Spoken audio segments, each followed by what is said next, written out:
দেখেন দুইটা রুই মাছ নিয়ে এসেছি, আনলাম এগুলো তখন লড়ে, এখন দেখি সব মরে গেছে। আর এখানে আনছি কি একটা মুরগি কাটে নিয়ে আসছিলাম, আর আনছি এখানে কচুর ছড়া।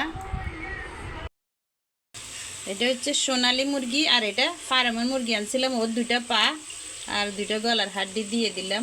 এখানে সোনালী মুরগি রান্না হচ্ছে আজকে।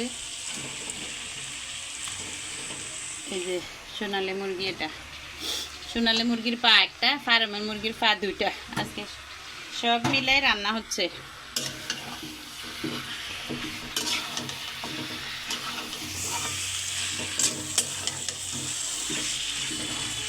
আর এদিকে মুরগির সব মশলা, মাংসের যত রকমের মশলা আছে এটা দিছি, দিয়ে এটা মাখি রাখি দিব 3-4 ঘন্টা। এরপর এটা আজকে আমরা বিকেলবেলা পরোটা দিয়ে খাবো। এইভাবে মাখি 3-4 ঘন্টা রাখি দিলে ওই মাংসটা বিকেলবেলা নাস্তা হিসাবে পরোটা দিয়ে খাবো বিকেলবেলা। সব মশলা দিছি এখানে। ফুলকপি ভাজা হচ্ছে, আর হচ্ছে মুরগির মাংস রান্না। এদিকে মাছের ফেটা ভাজি হয়েছে, ফুলকপিও ভাজা হয়ে গেছে, নামাই নিব এখন। এই যে নামাই নিব।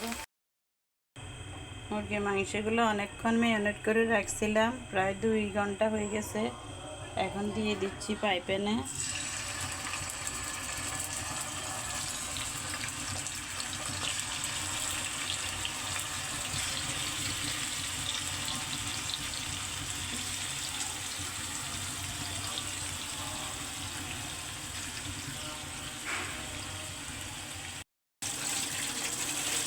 সবগুলো মাংস দিয়ে দিছি, লাল লাল হইলে তারপরে নামাবো।